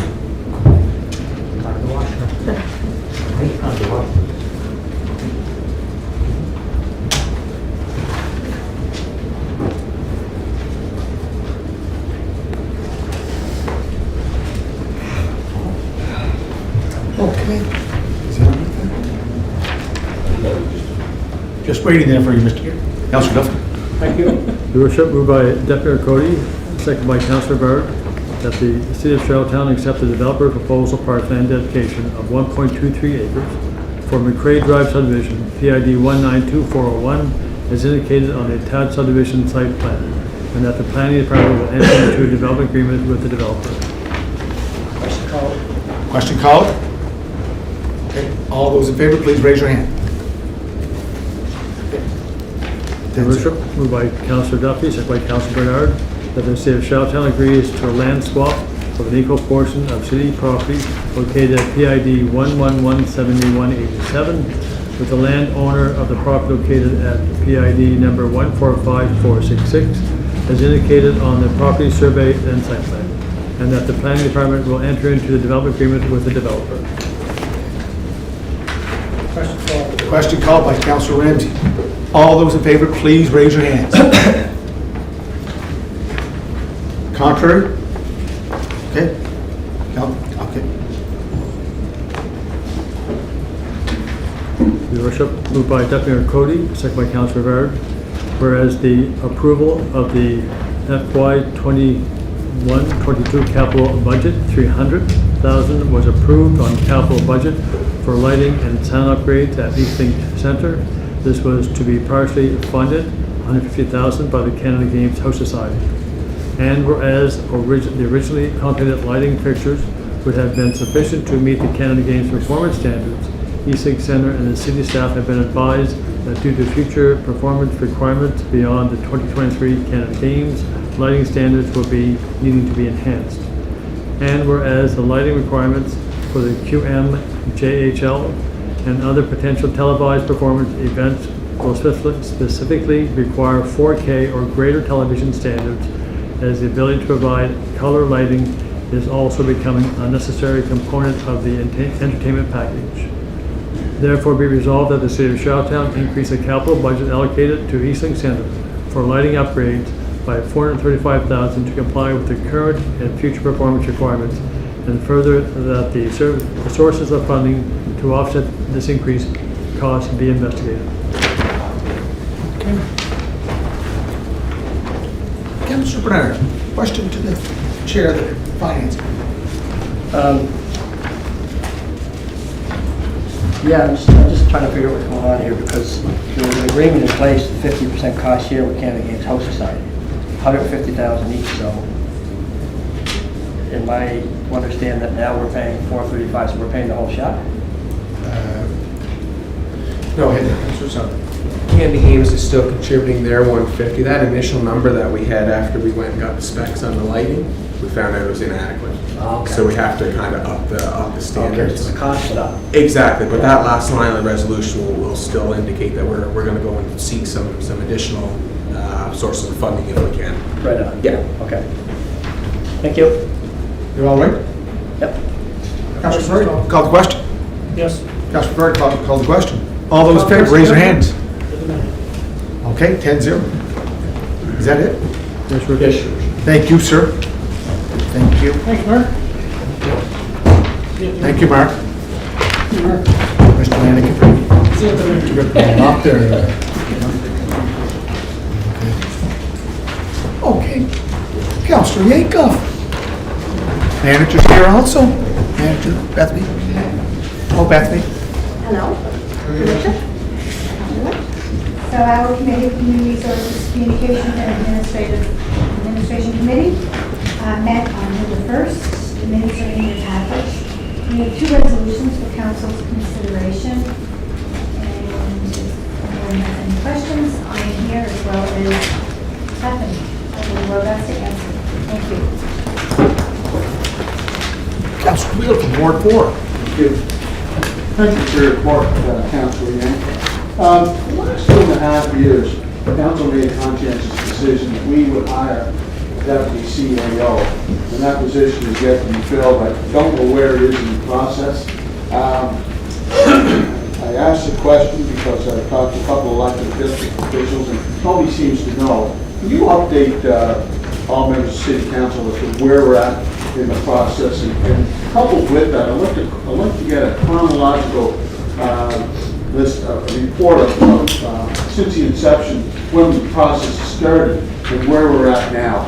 And one thing I would look at that I think with respect to the new deputy CAO, maybe having a legal background would be advantageous for the city's corporation and all members of City Council. It would diversify senior management, senior administration. Thank you. Okay. Councillor Yankoff. Thank you, Councillor Wheel. It's certainly been a question that we've all been asking, and it's been a long process, I guess, a combination of COVID-19 and recruiting companies and working on that. I might defer the additional detail to our COA, as it's not really part of Bethany and the HR committee. It's more falls under the COA's office. So if I can defer any. The process is underway, Your Worship. They are now screening for the long list. Once that is done, it will be shortlisted. The interviews will take place and be brought back for approval. Yeah. So the former deputy CEO, he had a CPA, didn't he? Certified Public Accounting? You should probably not get involved with past. And over in Stratford, Jeremy has a PN. He's the deputy CEO. You have a question there, sir? Yeah, just a couple of things. Mr. Mr. Kelly, why is it taking so long for this position to be filled? I mean, it's been 2.5 years now. You know, it's an important position. We filled other positions. And I'm not sure why it has taken so long. And again, I'll reiterate my recommendation. I think that when we do hire a new deputy CAO, having a legal background, that doesn't mean that that person would have the expertise for all legal issues. I mean, whether plain or not, but I think it'd be advantageous for all members of the city council to give us that diversity and you know, that variety, so that there are options within the city's corporation.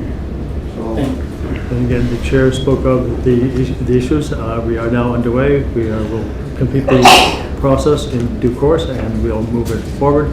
With regards to the designation, we're open to all applicants, and we'll see where that goes, Councillor. Thank you for bringing up the question, Councillor Ramsey. Pardon me? I was just thinking of Councillor Ramsey. Thanks for bringing up the question, Councillor Twill. Councillor Ramsey. Thank you, and I'm just wondering, this is not a city council hire. This is operational, right? No, well, kind of, isn't it? Well, no, I thought our only hire was the CAO. It is, yeah. Yeah, we don't get all the hiring, but, you know, we can ask where it is. But what's your point? Because you, No, I'm just trying to figure out, like, is it operational, or is this part with, well, city council's got to sort of review the resumes too. I'm just saying, I just thought our only hire was Mr. Kelly. Councillor Maybe I'm wrong, Yankoff, I don't know. as Chair of Human Resources, I think it I'm came just up asking that question. because it's been brought up by the committee members, correct? It has been brought up, and it is an operational Right. issue or task. However, it does not fall under Bethany's umbrella. It falls under the deputy or the COA's office. And so we have been getting updates, and it is with the recruiting company, and I don't have any other information than that. But if anyone has any other questions, I would suggest that you let them directly to the COA's Sure, no office. I'm sure it'll be brought up at the next meeting of Resources. Anyways, first resolution, you want to read, sir? Moved by Councillor Yankoff, second by Councillor Deputy Mayor Cody, that the city of Charlottetown accept the amendments to the City Hall parking policy, and that the benefit policy for employees on leave as per the attached document effective June 14th, 2021, Your Worship. Okay. Questions called? Questions called? All those in favor, please raise your hand. Thank you. Next one, sir. Your Worship, moved by Councillor Yankoff, second by Deputy Mayor Cody, that the City of Charlottetown agrees to join the Coalition of Canadian Municipalities Against Racism and Discrimination, and in joining the coalition commits to setting objectives, creating a plan of action, and allocating resources accordingly to support this initiative against racism and discrimination, and that the city will commit to act and address racism and discrimination by creating a plan of action, as well as an inclusion committee to create, implement, and future plan of action. Question called? Questions called? All those in favor, please raise your hand. 10-0. Thank you, Councillor Yankoff. Thank you, Bethany.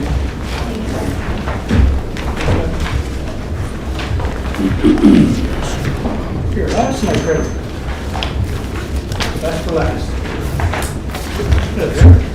Okay. Councillor Rivera. Thank you, Your Worship. Thank you, sir. Protective Services Emergency Services Committee met on May 25th, 2021. So this in your package, there is one resolution for consideration tonight. And you start the meeting off with some inspirational words, and you talk about love over hate. And seeing that I'm the last on the agenda, I just would like to thank the fire department and the police officers for their continued service to the residents of the city of Charlottetown, making sure that they remained safe. So I'll end with love and say thanks. Thank you. Right back at Councillor McCabe, then Councillor Duffy. I just also would like to send kudos to the new project for the Community Action Team pilot project that they have the police out in our communities and our resources. And I already spoke to Deputy McConnell, but I think it's important to publicly express. I think that's going to be a very valuable program for all of our communities. I know I've met our officer, he's been very visible. He's met some of the residents and he's out and about, so I'm really excited about having this program up and started this summer, so Great. thanks, Brett. Councillor Duffy. Thank you, Your Worship. Your Worship, as we all know, in another week or so, we're going to be officially into what they call summer. And with summer comes a lot of activities that we don't police or protect our residents from, activities that in the summertime. And one of those activities is sea-dooing on the river adjacent to my ward, and probably to Councillor Ramsey's ward and Councillor Rivard's ward, and other people have bodies of water close to their ward. And what I'm talking about is, I've gotten some complaints from the people on Queen Elizabeth Drive. Yep. The back of their property actually is facing the East River or the North River, or a combination of both. The sea-doos, they're going at quite a clip now. I guess technology and science has upped the speed limit. They're going pretty fast and pretty loud. So I was asked by the residents, is it who is responsible or has the authority to enforce noise and speed and that sort of thing on those particular waterways? I had a quick conversation with Deputy Chief McConnell, and we had a little chat about it. So I was just wondering if Councillor Rivard, as Chair of Protective Services, could expand on it or add anything to it, and what plans we have to police that body of water. And there are other activities around the city that come with the summer, and of course there's different ones that come with the winter. So besides the sea-doos, there's also other activities which the Deputy Chief and I have talked about. Great question, Councillor Duffy. Thank you, Your Worship. Thank you, Councillor Duffy. This is a good question. So the RCMP do have jurisdiction over the water. I know that the city police and the fire department have assisted in the past when needed. As for future plans, I mean, I'll let Deputy Chief expand on those plans moving forward, but I think that there certainly can be a relationship between the two to make sure that those issues that you're dealing with are taken care of. Do you want to yield to the acting chief? Yeah. Okay. Acting chief. Your Worship, certainly the activity in the waterways has increased over the summer months. Currently it is RCMP jurisdiction. I will contact our partner, RCMP, tomorrow, relate those concerns and look for ways to help in the short term. I think in the long term, I think we need to consider how we play a more active part in the policing of those waterways adjacent to our city, because we do have such an impact on our residents. So we'll keep the chair updated on any progress and communication back from the RCMP. Thank you, Deputy. Is that all right, sir? Thank you, Your Worship. Thank you, Councillor Rivard. Councillor Rivard, do they have small craft, does Coast Guard Canada have a small craft patrol that's out in the harbour? So I know they would boat. I don't know if when you say small craft, is it like a... Well, just boating in small harbours. Did they not have a program like that? My niece worked on it. Worked with them. Your Worship, I'm not sure what programs they have. I can check into that too and report back to the committee on that. Certainly I know our fire department has a fast rescue boat and is very active in responses, which is a valuable assistance to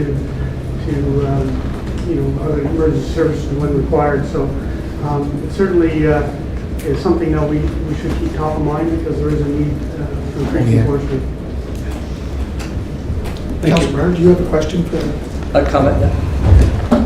Councillor Rivard, I'm going to make a comment too on the Community Action Team pilot project. I don't know how long the pilot will go for. 6 months. 6 months. Well, I hope it goes a lot longer than that from the initial response that I'm getting. They've been through the neighborhood. They've been talking to some of the kids. Kids are out there playing basketball or ball hockey, whatever. And I see here the mission of the Community Action Team is to proactively improve traffic safety, reduce crime and fear of crime, to improve the quality of life of the community. I think that's what we've always been asking for.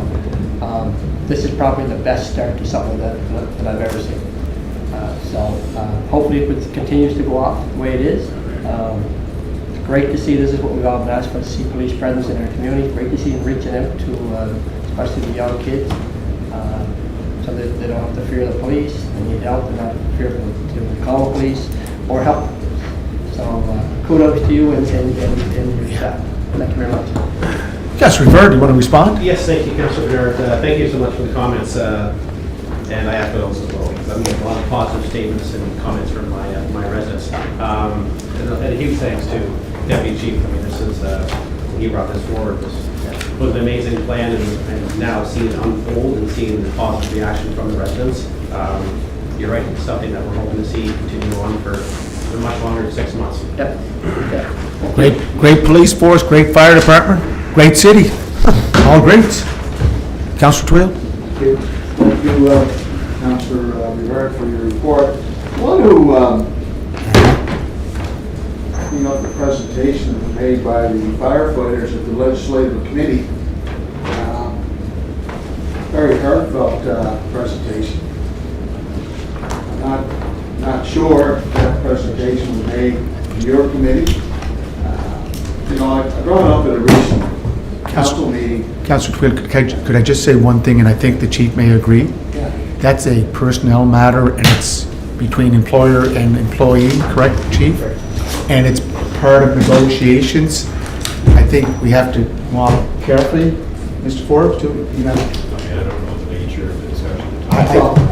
Look, I agree with what you're saying, but Our fire, I know, sir. City of Charlottetown Fire Department, who's under the jurisdiction, Charlottetown City Council. It does. So, if the negotiations or talks or whatever the issues that need to be discussed, I would think that, there are firefighters. Yeah. Right, part of the city's cooperation, so I guess I don't know, I keep bringing up this, us city council being jurisdictionally challenged. Yeah. So we've got city issues over in the legislature, and we've got provincial issues here in the council chamber, so I don't know, those are issues that, I read the comments, and I respect the firefighters. Yeah. Nobody respects them any more than me. But this council. And I think we have, some of the best firefighters in North America. Yeah. But I'm not sure why we, as a council, are not meeting with our firefighters. And personnel issues, confidential issues, whatever the case may be. But the presentation was made standing committee. Yeah. And we have MLAs making comments. Yes, we do. Right? So Yep. I don't know why we can't stay with our jurisdictional issues here, the city of Charlottetown, and let the province and the feds look after their own issues. Yeah. So I'm not sure why this is all happening, but I've been around long enough to know that there's something just not adding up here. There are firefighters, it's our jobs to work with our firefighters and to communicate with them. And like I said, I'd like to know what the status is here. Councillor Bird, is it all right for the fire chief just to give Your a few? Worship, yeah, he can, I'm just, but it's negotiations. Yeah, we have to be careful. We have to stay away from that, that's their right, it's the union working along with, we just have to keep our distance for now. We will be presented with something in the future that council will have to make a decision on. Yeah. But during the negotiations, then our hands are, we have to keep our hands off. And Councillor Twill, I agree with everything you're saying, it's very sensitive. Chief, do you want to add any information to it? The only thing I can add to it is Councilor Bird's correct. We are in negotiations with our locals. So we do have to take our time, and we have to be very careful as to our approach here and make public statements. Probably we should be making public statements. Yeah. We let the negotiations take place at the negotiating table. And Councillor Twill, there will be a follow-up, okay? I just want. Did you want to ask the chief? Yeah, no, I just want to make a comment. Last comment? Chief, I know what you're saying about negotiations, and I understand they have to be done in confidence. I'm not oblivious to that fact. I guess what hurts, as a member of city council, is that, we're being criticized at the provincial level. And I like to think that, everyone in this chamber has our best interests at heart for our firefighters. That's got to be one of the most difficult jobs in any municipality. Our firefighters, our police services, they're the face of the city. Yeah. Right? They're the face of the city. So, I want to help the firefighters. I want to help them. It just, I just, maybe I don't understand the process, why presentations are being made at the provincial level, and it's our job to communicate and collaborate with their firefighters, just like we do with police. I'm just trying to understand the procedure, trying to understand the process, and this whole business of collaboration. Like I said, nobody respects the firefighters more than I do. I would like to help our firefighters. Thank you. And you know what? We got the best chief to work it out, and I think You know what I'm saying? Fire Chief Randy McDonald will be going forward on working with our firefighters. Best firefighters, best police department, best city. Okay, we have a resolution? Moved by Councillor Barrett, second by Councillor Ramsey, that the Public Works Manager be authorized to cut grass, remove any garbage and other materials and or debris, clean up and properly dispose of the same at the owner's expense at the following properties located at 314 North Queen Elizabeth Drive, PID 367052, 78 Cortlandt Street, PID 755512, and 198 Royalty Road, PID 1081090, in accordance with the terms of the dangerous hazards unsightly bylaw of the City of Charlottetown, Your Worship. Question called. Question call. All those in favor, please raise your hand. 9-0, Councillor Bernard.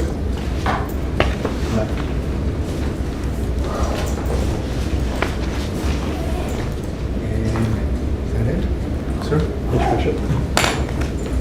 Motion to adjourn. Motion to adjourn. Thank you kindly.